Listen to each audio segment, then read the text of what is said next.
It's John Pollock and Jimmy Korderas, and this is our WrestleMania 33, which in WWE numerals is represented by the sun preview. Starburst or Sunburst or whatever you want to call They it. don't have that as a sponsor, so they cannot. Oh, we can. Oh, that right. It's just general terms, the sun. Okay. And much like this particular show on Sunday, if you stare at the sun too long, you might go blind. This is going to be a long show, Jimmy. Are you ready for 6 hours on Sunday? I am already in the preparation stages, preparing my breaks. When I'm going to head, I'm looking forward, believe it or not, as I told somebody on Twitter the other day, for the musical acts and those interactions, so I could kind of depart from my couch and relieve myself from certain businesses that I need to take care of. That is going to be the biggest activity the washrooms are going to get at the Citrus Bowl on Sunday is to Pitbull and Kid Rock and Lunch Money Lewis and Stephen Marley. That performance. They're doing 2 songs, Jimmy. We're getting 2 songs. Oh, extended bathroom break. That means you get to wash your hands at the end too. So that's always a perfect. positive. I don't have to rush back. Yeah, don't have to race back. Yeah. This is such a loaded card. I had to write them down because there was no way I was going to recite 13 matches off the top of my head. You mean you actually went old school and wrote them down? I did write them. To No. pulling up a pad or a phone or a... Old school. Sharpie. Love it. Way to go. Love it. All right, we have no time to waste. We're going to dive right into this. Let's do this a little different. We're going to, much like a roller coaster, Jimmy, a thrill ride. We're going to build this up. So we're going to start near the bottom and kind of ascend. And I'm going to use my own editorial judgment to go from least interesting matches to maybe the most intriguing, and we'll see where we end up. Okay, I trust your judgment. So coming in right at the bottom would be the Andre the Giant Memorial Battle Royal. We have 30 announced participants, which are pretty much just everybody on this roster getting a spot on the show, with the exception of Samoa Joe, who I don't know if you have any argument to it. I'm glad he's not thrown into this. No, I agree with that. I mean, if he's going to be put in the match, and we've talked about this. If he's going to be put in the match, then he needs to win it because right now in his current iteration as the Destroyer, he's got to be the guy that just doesn't lose for a while. Almost like that, kind of like that Goldberg thing when he first debuted in WCW. He shouldn't lose for like the first couple of months or whatever. But again, yeah, I agree with you. Least interesting in the Andre the Giant Memorial WrestleMania Payday Battle Royal. Yeah, which is going to be part of the pre-show. We know there will be 3 matches on the 2-hour portion from 5 till 7, and the Andre Battle Royal will actually be broadcast on the USA Network. So it's probably going to be seen by well over 1 million people at least. Yeah.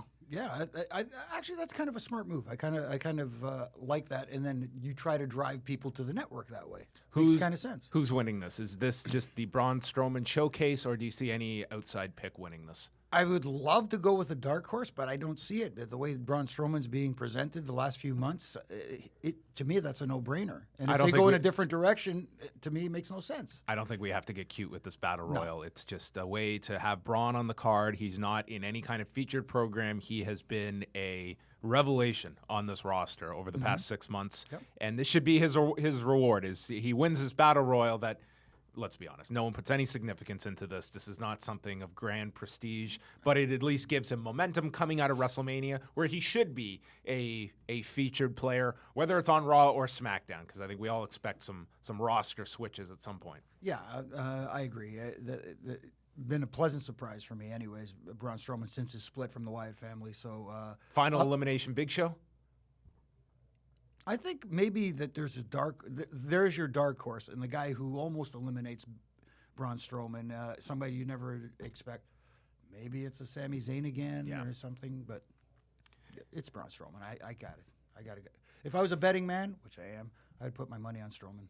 All right, next we've got the SmackDown women's match with Alexa Bliss defending the title against all women available. So I guess this is the match where we could have some unexpected participants, though this is hardly a show that needs more of anything. And we don't even know what type of match this is going to be, which they have flat out told you on television. We don't know what kind of match this is going to be on Sunday. Not that your viewing of WrestleMania is contingent on that stipulation, but they did reintroduced Naomi on Tuesday, so she gets to be in this match. It's been pointed out online, the fact that this is going to be her big hometown appearance, and her entrance not exactly suited for 5:30 in Orlando, where the sun doesn't set till like 7:45. Exactly. So for me, nice to see Naomi back from the injury, one thing, because you don't want to see anybody injured. But at the same time, if she's going to return for this match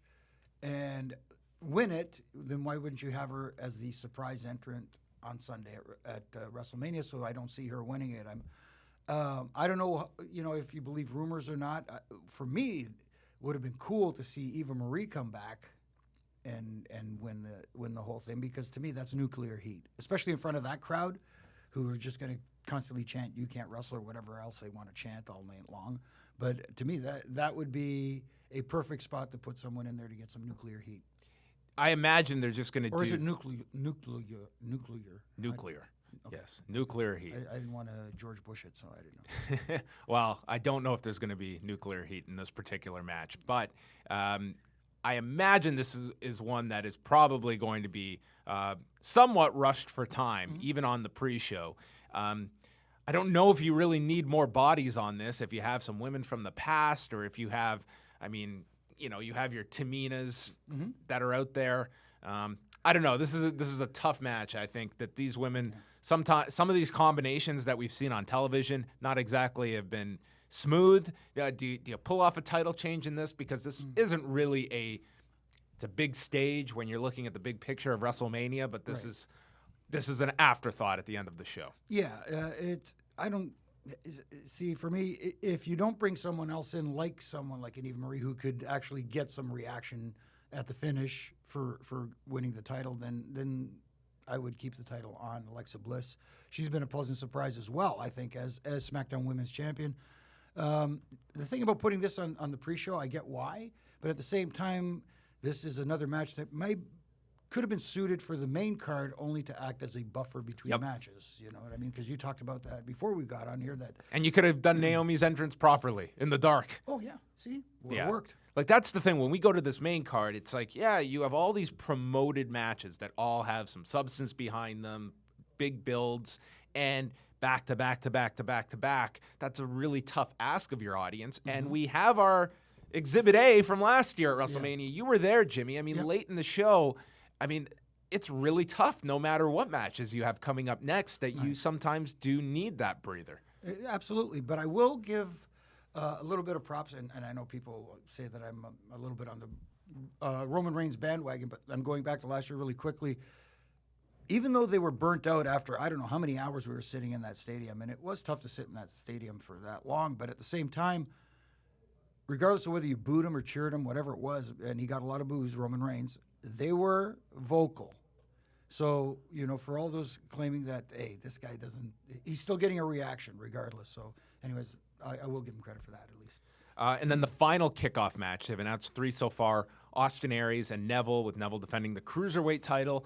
I don't mind the positioning of this at all. I mean, when this was announced on the kickoff, there was such there were so many complaints, because I think the audience just perceives this, they don't really value this. Right. And to me, it's like, let's look at this from just a logical standpoint. This is not 10 years ago where your payday was significantly altered if you were on the pay-per-view or you didn't get a payoff by being on Sunday Night Heat ahead of time. So when you throw that out in the network era, I mean, the payoffs are, they are what they are. They still exist, but they're not like they were when you had that pay-per-view revenue. So when you're on the pre-show, I think these two are going to have a much better chance to have the match they want on the pre-show with more time than being thrown onto the main 4-hour show, which that fills up quick when you have 10, 11 matches, you have New Day skits, you have the Hall of Fame rollout, all of that stuff. They probably would have got butchered for time on the main show. So I don't mind this placement on the pre-show. I don't either, and there's another reason too, because you talk about importance of matches. What goes on last, what goes on first is just almost as important as what goes on last, because it has to set a tone. And on the pre-show, the idea of the pre-show is to draw viewers to the pay-per-view. And maybe anybody who's sitting on the fence at the last minute, you want people to come in and watch the pay-per-view. this match is designed for people to come in and watch the pre-show, I think, especially the hardcore, diehard fans who are big fans of guys like Neville and Austin Aries. So to me, it makes sense. Even Austin Aries himself tweeted out, I guess yesterday, the other day, it's not. He's the elevator. Yeah, he's the elevator. He's the guy who's going to elevate. He's put there to elevate the pre-show. Yeah, and he cut a great promo on 205 Live. Yes, he did. As much as people may have hated that New Day bit on Raw Monday night, this was the complete opposite, where he came out and just said, you and I are going in here, we're underdogs, we've had to work for everything, and you and I both have in common the fact that we're treating this like the main event of WrestleMania. And you made this match feel so important, and it has the chance to be one of the best matches on the card, top to bottom. Absolutely, and I'm really loving Neville in this new. He's been outstanding. Yes, Both I think have been really strong. And Aries, I mean, a guy who's just so tailor made to be a heel. I think, you know, as a babyface, he's gotten some legs out of this. I think ultimately he can be that heel, but Neville's got that slot tied up at the moment. Both have been the shining points of that cruiserweight division, which have not had a ton of them. Agreed. Okay, now we move on to the main show. So we start at the bottom. And Jimmy, some people might disagree with me. The match to me on the main show that has had the worst promotion, the Raw Women's title match with Bayley, Charlotte, Nia Jax, and Sasha Banks. And feel free to disagree with me. But I look at where we were a year ago with the three-way match that I would say was the best match at WrestleMania last year. And they've had tons of emphasis over the last year. They've had a lot of big moments, and it should all have culminated with this show, with this match, with these characters involved. I have no issue with the four-way, who's involved. But now that we can look in hindsight, now that we're here and the build is over, Bayley winning the title in February, Charlotte losing the streak earlier this month, I'm baffled. I'm baffled as to why you did that. And to me, it took so much air out of this balloon that now we get to WrestleMania, and yes, we've got a four-way, and it's probably going to be a fine, maybe even above average match. It very well could be, but you lessen the stakes so significantly. I would tend to agree with that. I think part of the problem is when Bayley first arrived on the main roster, she kind of I don't believe it's her fault, but she kind of lost that organic connection that she had with the audience in NXT. I think I don't know if I can blame whoever is behind it, but her character got tweaked a little bit, and a little bit too much talking, if you ask me. I think the women should leave most of the talking to Charlotte Flair. She's really excelled on the microphone and really taken after her dad when it comes to being a heel. I think she's excelled. Nia Jax, again, another person who, with all due respect, should not be talking all that much and just going in there and doing what she does best, is destroy, be the dominant female in the women's division. So I think in that respect, that's where that whole story gets diluted, because little alterations here and there in the Bayley thing, Charlotte elevating her game, and to me being well above the other ladies right now, that's what's hurting that whole program for me. To me, I just look at this, that all the cards you had on the table here had, this is me looking in hindsight, and someone's definitely going to agree with me via Jimmy's text. But had Charlotte come into this as champion, you just kept the title on her for all this time. You still have the four-way. You have the Bayley chase. And much as you did 10 years ago, remember when Edge was in that Money in the Bank ladder match at Ford Field? It was WrestleMania 23. And they did the injury angle to... Who was it that they did and was like wheeled out? Was it Edge that they took out? Yeah. Jeff Hardy did the SWAT from the... Right. I thought I had my people mixed up, but it was Edge who's taken out of the match. And I almost would have done something similar to this, where Charlotte does like the moonsault to the floor, something spectacular, and she's taken out of the match. And you can still have these three. Bayley ends up... You could have Nia beating Sasha, and that program extends till Payback. And you then have Bayley overcome Nia, wins the title, the big match, and then you have the streak on the line next month in her hometown in San Jose, where everyone thinks Charlotte is returning and she's going to get the title back in her hometown. the first time they can cash in on this belief that everyone loses in their hometown, you'd have a believability there, and then the streak ends. Bayley and San Jose, you could almost close the show with that. You could almost close a pay-per-view with that. I kind of like that. And that's not this revelation of an idea to come up with. But instead, they took a fire extinguisher, Jimmy, to this streak and ended it. It's like they took a left turn for no reason at all. Like exactly. They got nothing out of it. No one reacted because everyone was baffled. Why did you end this at Fastlane? Right. It took so much out of this that we've just got a four-way of like the combination of these four that we have seen on television since the brand split. Right. We have seen every version of this. So it's kind of like earlier when with Sasha winning the title from Charlotte on Raw and kind of flip-flopping back and forth. It's that constant story, same back and forth. So then we move on up the ladder. That actually would have been a great segue, but I'm actually going to go to another object that will raise us. That would be the forklift-inspired Dean Ambrose, Baron Corbin Intercontinental title program, which does find itself on the main show. I could have seen this ending up on the kickoff. These two, they're in a role where I feel they could actually have a sleeper on this show because I don't think many people have high expectations for this. But I think both guys want to go out there and have as great a match as possible. And you look at last year, Jimmy, when Dean Ambrose, I chatted with him right before WrestleMania, and he definitely wanted that Brock Lesnar match to be an all-time classic. Yeah. And it was not. No. And I think it was very much Brock knew what his immediate goals were vis-a-vis UFC 200. Yeah. And he was not taking any unnecessary risks. And it was it was a forgettable match that did nothing for Dean Ambrose last year. And this year, he's got a guy that's going to be up for everything. Oh, absolutely. Baron Corbin is motivated. Here's a guy I like. I think he's got a lot of upside. He's improving more and more every week. I wish we'd see more of the guy we see on Talking Smack, on regular SmackDown, as opposed to the crap he's given to say.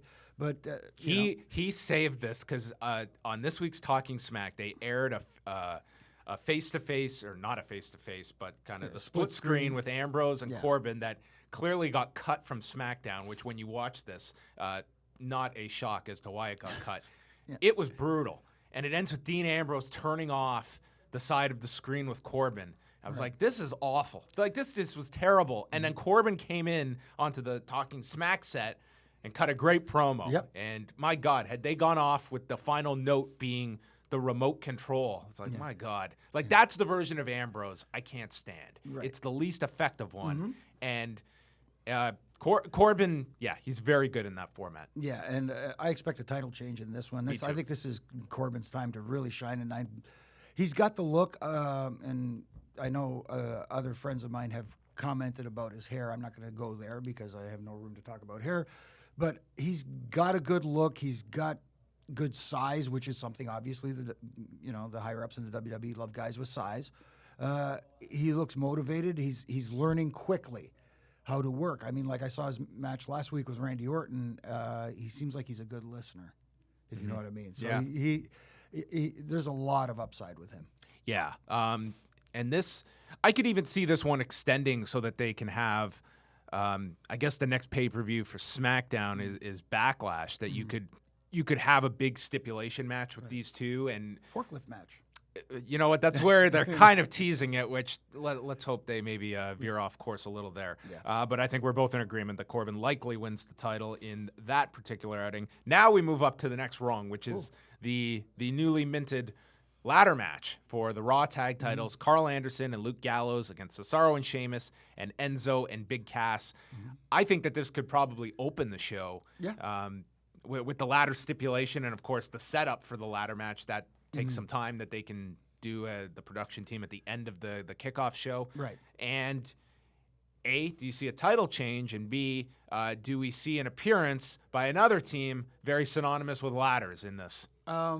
That's very interesting. Because the ladder comes out of nowhere. There was really no organic build to this ladder other than that was the closest object that Anderson and Gallows found backstage on Monday. If that is the case, then that is the perfect scenario to introduce them, I think, because they're, like you said, the House of Hardy is so tied in with ladders and TLC that it makes perfect sense. Now, if that's the reason why they're doing it, I like it. If not, if it's just a last minute thought just to add a little more spice to the match, that to me just added something that didn't need to be added to this match. But then again, I think it's a statement too that this was not as a three-way match. I mean, this was barely a kickoff match without it. And I think that's the reason it's been added. Like, this is the stipulation to me is more the hook than anything to people, because this is, I mean, again, combinations that we have seen a million times over. Right. But that being said, of the three teams that are in this match, I think, excuse me, I think Enzo and Cass have already planted the seeds for their split. Gallows and Anderson, who I like very much, just have not caught on in the WWE.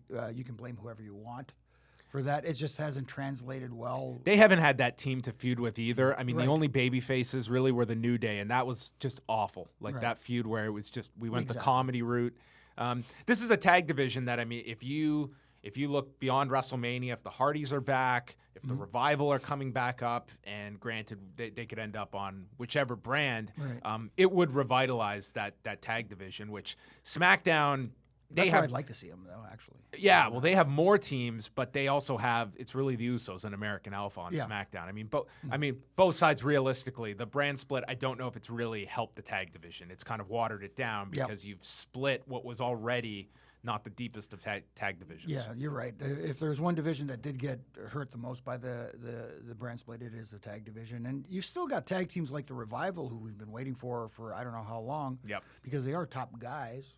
If you ask them, they'll tell you. Yeah, and then we've got the issue though in NXT though with tag teams. I mean, then you're down with DIY and the Authors that have kind of done their deal together. It's very hard to facilitate three tag divisions under that umbrella. But I'm looking at very much what's going to be the program coming out of WrestleMania. If it's a Revival coming up, you could very much go the Enzo and Cass route for a brief thing, and then maybe you do that split. I think it's inevitable that they are going to go with Cass as a singles. Yeah, I think so too. That's why I'm kind of leaning towards the Sheamus and Cesaro team coming out of this one with the tag titles. I'm actually kind of digging their chemistry. It's working finally, I think. Anyways. And they have pretty much guaranteed that we are going to get blood in this match, because there's no way that cut is not getting opened above Sheamus's eyebrow. 15 stitches he needed. Yeah. Just an awful, gruesome cut if you dare to go online to look at it. But I think in this kind of a match, you're almost guaranteeing that. And, I joke about that, but if he gets busted open here, that definitely affects the flow of the match, pardon the pun, where they're going to get involved. And that's the worst for any performer, Jimmy. Absolutely. It's not the 80s where something like that happens and they put the big red X on the screen. Like with Joe and Balor when that happened on that TakeOver special. And it was like, okay, at first it was kind of cool that you had this blood and the ref had to get involved, but when it kept having to happen, it was just like any momentum, boom, they got cut off with the ref checking on them. Okay, let's continue on here. And where are we going to go next? All right, let's chat about AJ Styles and Shane McMahon. Okay. This is a program that kind of just fell out of the sky over the last few weeks because both needed slots on the show. Looking at the build-up for this, has this clicked with you? More so after watching SmackDown and talking smack this week, only because AJ Styles put that different spin on this match that is different from anything else that Shane McMahon has been in. I like the way that AJ Styles has spun it to, well, this is just a regular wrestling match. Shane has never been in one. Every match he's been in has been hardcore, has been some kind of, climbing up the Tron and falling off and diving on tables with elbows and jumping off cells and stuff like that. He's never had to have an actual wrestling match. Doesn't that make it tough, though, if you're either going to eliminate that then, or, how do you do that if you're going to do some big stunt that you've called out the fact, like, why isn't the ref counting? Why, haven't you just shone a light on this kind of the suspension of disbelief when you are doing these elaborate spots by the entranceway or doing something crazy? The one way you can get around it is by not officially starting the match and let Shane get all his crazy stuff out of the way. That's true. And then have your match that builds towards that one big thing that Shane's going to do to make everybody say, holy shite. You know what I mean? I've got to say, I know a lot of people might be disappointed with this. I really think that Shane might win this match. And the handshake deal that they did on SmackDown this week where AJ walked off, I can almost see them having this war with Shane doing a bunch of crazy stuff.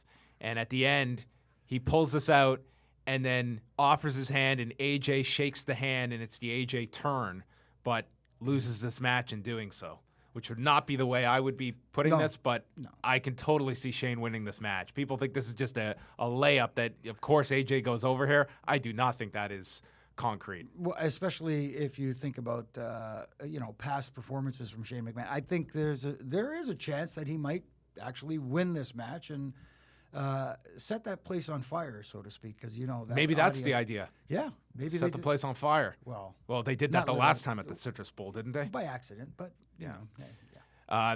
that or at least they do a hard-fought match. AJ wins. This would be the way I would prefer it. He wins the match, and then he offers his hand to Shane. Right. Either way, I see AJ coming out where, they are fighting this crowd every week. Right. And it's not just certain cities, it's every city they're in. Yeah. That they want to chant for AJ. They want to get behind him. I could definitely see him coming out of this a babyface, which they do need. They need babyfaces.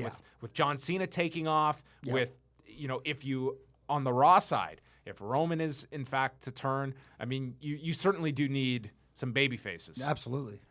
And AJ Styles, like you said, he's connected. He's connected with the audience, and that was the big challenge when he came over. Once he got established, he managed to get that connection not only with the hardcore fans who knew who he was, but with the WWE universe who are really gravitating towards him now too. And then we continue on, and then we go to Seth Rollins and Triple H, where this will be a one-legged man in an ass-kicking contest with Hunter. And I guess where do you go with this match? Because you have the story here of Rollins' knee, which is kind of the out here that he could end up losing this match, and probably Samoa Joe. This would be his spot to get involved in. I would think.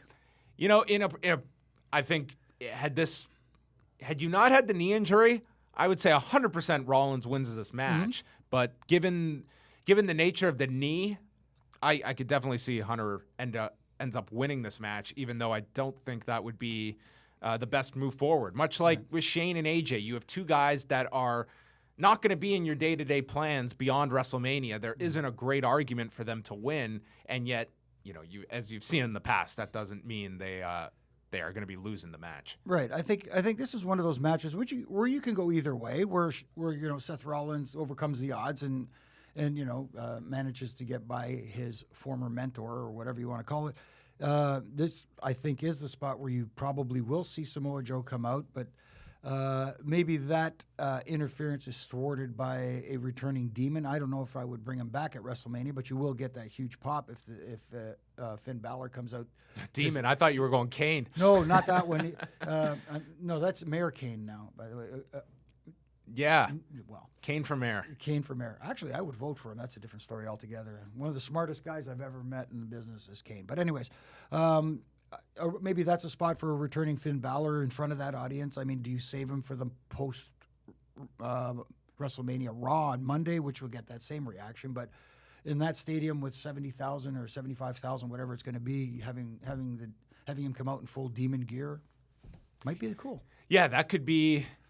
That could, if that is the Raw the night after, it could be the fact that Rollins loses because of the numbers game and then challenges Hunter and Joe the next night, and here he is outnumbered again, and this is going to be a repeat of the night before where he gets beaten down, and then he's got his backup, and it's Finn Balor. That might be a better scenario for him to return in that kind of environment on Raw as opposed to WrestleMania. Yeah, kind of tougher. Especially, and it's acoustics too. You have to think about the little things like that because an open air stadium, it won't sound as loud as it will in the Amway Center, which will, it's a compacted sound. It'll just sound like the roof is getting blown off that place. Yeah, it'll go banana as Pat it could would go say. Banana. This one, I think you can make arguments for either guy going over, but this could probably be the entry for a Balor return on one of the nights. Okay, on to Randy Orton and Bray Wyatt for the WWE title. One of the many main events at WrestleMania. Yeah. Where do you see this match on the card in terms of placement? See, this one's tough because, I remember years ago when people complained about the world title match being on first with Edge and Alberto Del Rio. Mm-hmm. I think it was Atlanta. Was it Atlanta? Yeah. And people, but again, it's one of those situations where people have to realize that the opening match at WrestleMania is the one that sets the tone and really gets people going. I wouldn't put it there myself, but again, I wouldn't put it last either. So where do you put it in the? You got to put it somewhere. This is one of those matches, sorry to interrupt, but that I could definitely see being in that position that we talk about that could very much have benefited from a buffer preceding it. Exactly. Because they're going to have to follow. Like, look at all the matches we've gone through here. Yep. They're probably, if they have to follow Hunter and Rollins, if they have to follow a Cena Nikki deal after their match. I mean, whatever it is, this is one of those matches where, I always go back to Hunter and Orton from WrestleMania 25, and that was just, those two just had a certain chemistry, and it was just, this audience was tuned out, and there's probably going to be one or two of those matches on the main card, and that's just because of the length of this, and this has been one of those wild buildups that has had, I wasn't as negative on the whole compound burning deal, but the last few weeks, we've gone total Papa Shango level stuff here with these two, and it's almost backwards. Like, it's Randy Orton that's the Mr. Superpowers here as opposed to Bray. Right. Randy Orton and the Undertaker getting into the same special effects packages. No, yeah. But going back to this match, though, I guess maybe I kind of agree with what you said there. I get where people complain, though, about not really knowing. It's funny because in one sense people complain that, there's no real baby faces and heels anymore. There's only areas of gray. And then you get this presentation and then they go, well, that's not very baby face-ish. Well, which is it then? Which do you want? Do you want a guy who's like crazy and out there? Or do you want a guy who's like a traditional gosh golly gee baby face? You know what I mean? Times have changed, but there still is traditional baby faces and heels, and it can work. But anyways. This match, in my opinion, Bray Wyatt needs to win this match. I don't think it's one of those areas where, you know what, if he looks good in a loss. Every WrestleMania he's been in, he's been the guy who's done the honors for everybody else.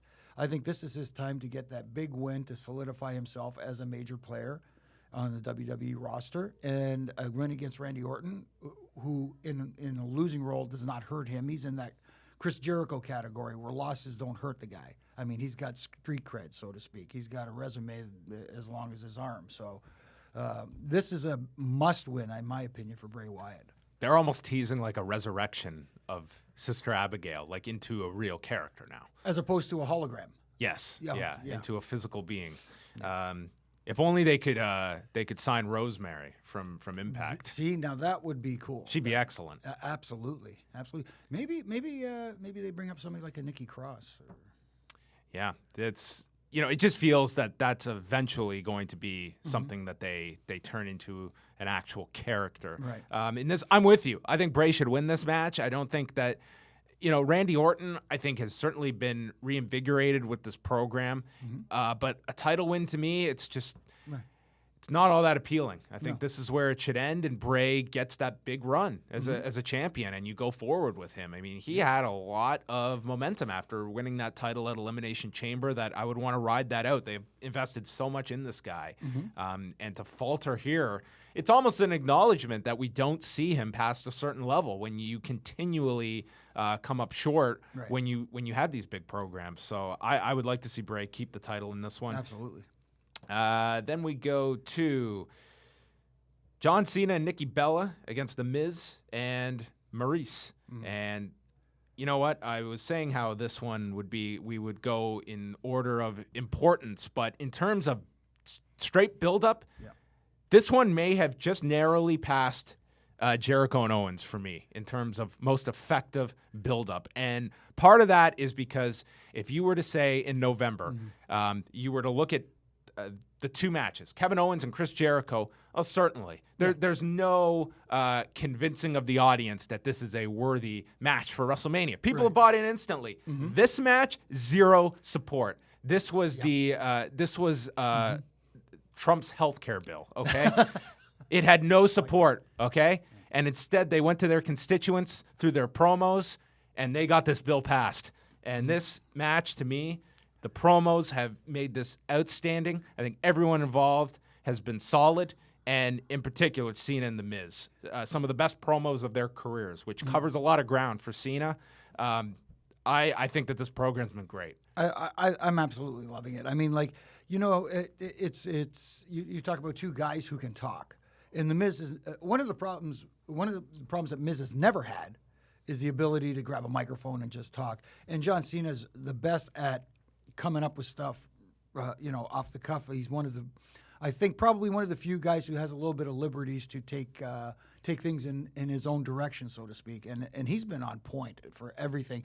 And I love the fact that in promos, I hate the work shoot stuff because that's just my own personal thing. It drives me nuts because it's kind of like that. Okay, this is real. All that other stuff was not.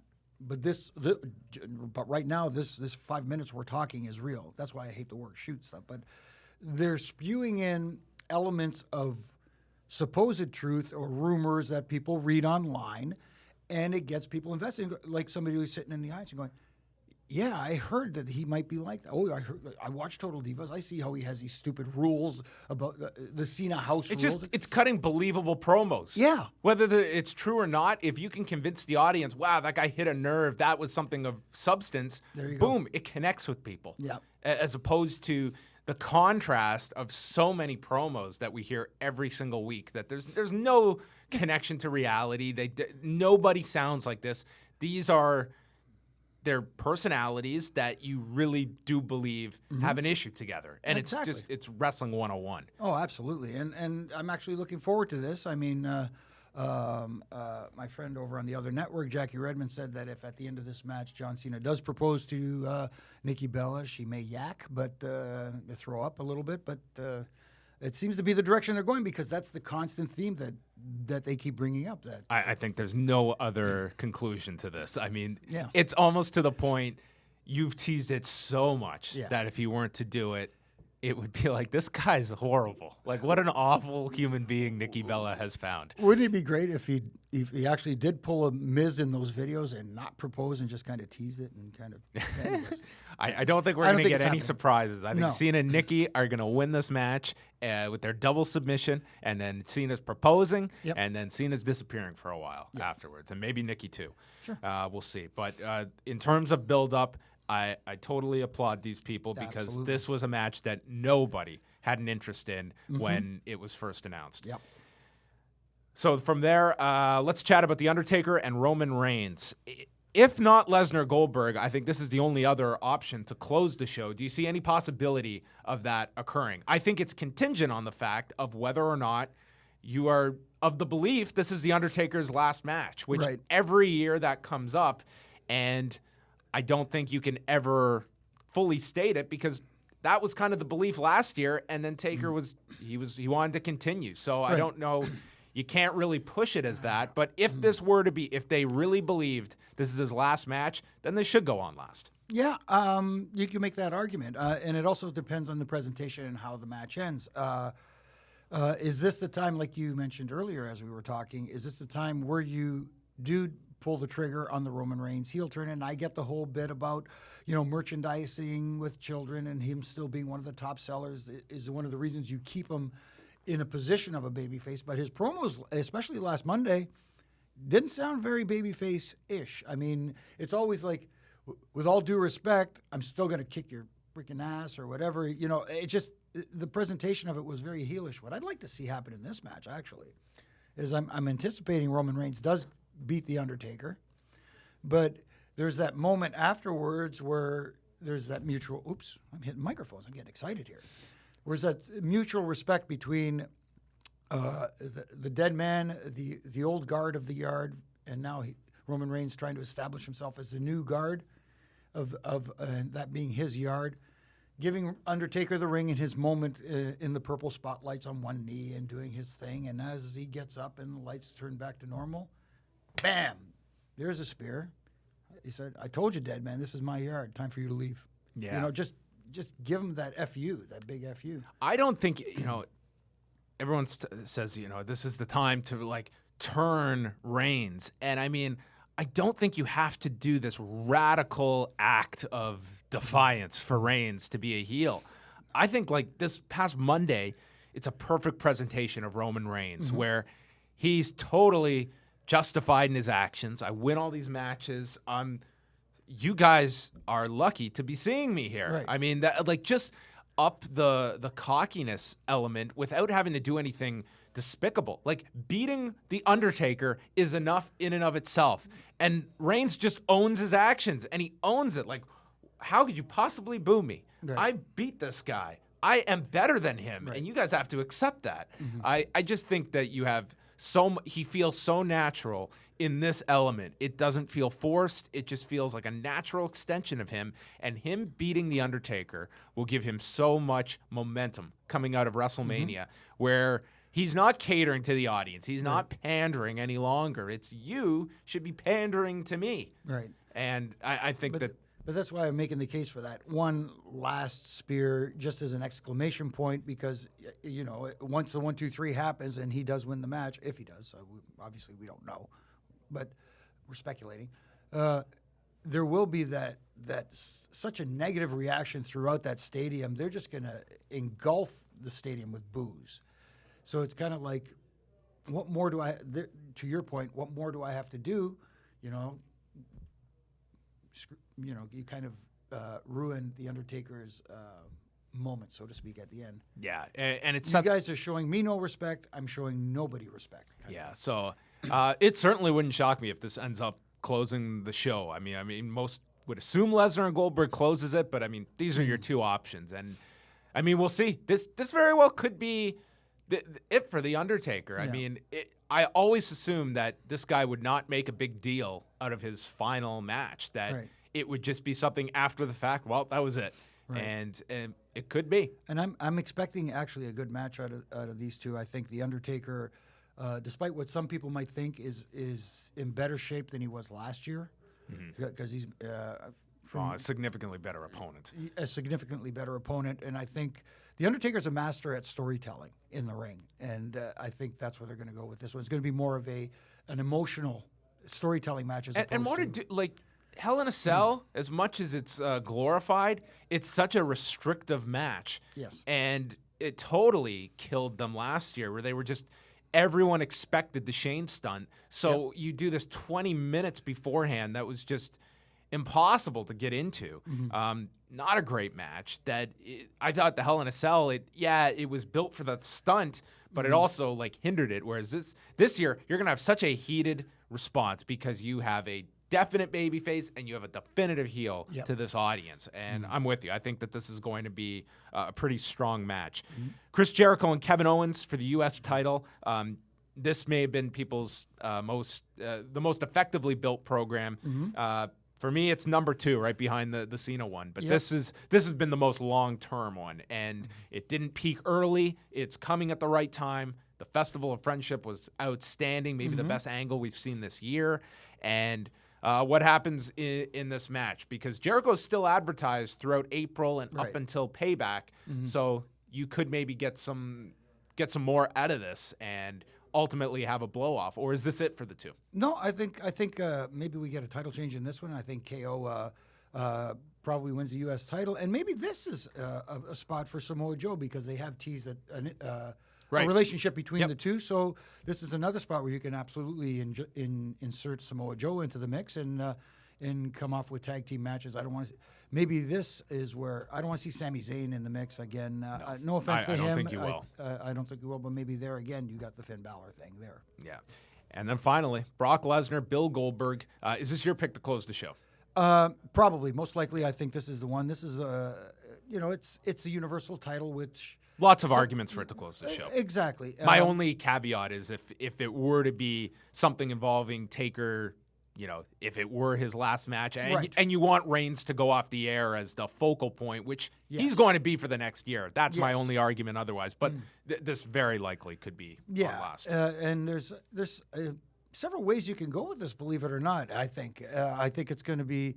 I know people think some people think it should be a longer match. Some people think it should be just as short as it was at Survivor Series, only in the reverse. Oh, well, I don't think that's happening, but I think it's a great dynamic to have, especially if it's at the end of this long show. You don't know when it's going to end. You don't have, it's the main event, it's got to go 20. Right. Not at all. This could go 5 minutes, this could go 15. Yeah. And I feel that Bill is going to go all out in this match. He's been saving himself. He hasn't.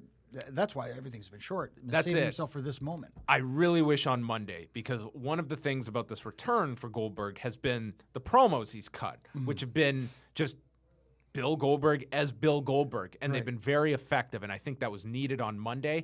And he ended up doing a fantastic go-home promo, but it was on the Edge and Christian podcast, which if you want to hear, like this guy, his body has gone through hell training for this comeback. He just seems like physically he's been miserable getting ready for this and staying in shape and talking about the difficulties in presenting the look of Bill Goldberg that everyone remembers. But in doing so, he's had to sacrifice cardio, because to be his size, he didn't want to come back looking tiny in comparison. And just how much that's punishment he's putting himself through all these months just so his son can see him wrestle. And it was like amazing to hear this. And I think that would have been so great to hear on Monday, because we know why Lesnar is motivated here for this. But Bill came back, and it's like he wants a title win. Well, he got the title. So what does this mean to you? And I think that should have been hammered home on Monday. Yeah, that makes a lot of sense. But and in the match itself, I think, like I said, there's a few ways you can go with this. You can do an absolute repeat of Survivor Series where you hit spear jackhammer early on, right, from the get-go, and have Brock kick out. Yep. Which would make sense. But you can also do the reverse. You can have Brock be the dominant guy from the first minute and a half and hit the F5 and have Bill Goldberg kick out. Yeah, I think we'll have kickouts of both. Yeah, but like I'm saying, for the start of it. Yeah. Either way, obviously it looks like Brock Lesnar comes out Universal Champion, and I know people are going to complain that the championship is going on another part-timer, but I like the idea of having your champion not on TV every week and making him a special attraction. That's what it was back in the day. You know what I mean? And let's be like, Lesnar has not been, I mean, he's not doing the house shows. He's done a few of them. Yeah. But, I mean, he's been on more shows this year than probably last year in total at this point. Like, he's been on almost every week, especially since Elimination Chamber. I mean, he's even been there at the arena where they have nothing for him. Right. He shouldn't be a weekly character, and I'm with you. I don't think that there's any downside to putting the title on him, especially where he's doing more. I think he'll be on every pay-per-view. I don't think there's going to be any pay-per-views that are without a Universal Champion on it. Right, and you talk about the outside interest for WWE the next day on Monday. Here's a mainstream guy who will be on the Today Show or whatever with the Universal Championship, which is a good representative of the WWE. I mean, not that Goldberg wouldn't be, but you know, he's your long-term plan, and you have a whole year to build to maybe the only two guys to defeat the Undertaker at WrestleMania, meeting at next year's WrestleMania. All right, that's going to wrap it up. A very lengthy preview of WrestleMania that is coming up this Sunday. We have tons of shows all week long at liveaudiowrestling.com. Wei Ting and I will be in Orlando. We'll have shows up Friday after the Hall of Fame and the Evolve show, Saturday after ROH's Supercard of Honor, plus we'll have a live post show on the site and Facebook Live with Jason Agnew, Bartender Dave, and Braden Harrington chatting about TakeOver. And then Sunday, after the marathon that is WrestleMania, you get even more. Starting at 11:30 Eastern, a special start time because we know WrestleMania is going to go over the 11 o'clock hour. 2.5 hours with Jason Agnew and Dan Lavransky running through all of what goes down at WrestleMania. Myself and Wei will also be on the show. Dave Meltzer, lots of chat coming up over the biggest weekend of the year. For Jimmy Korderas, I am John Pollock, and thank you for watching.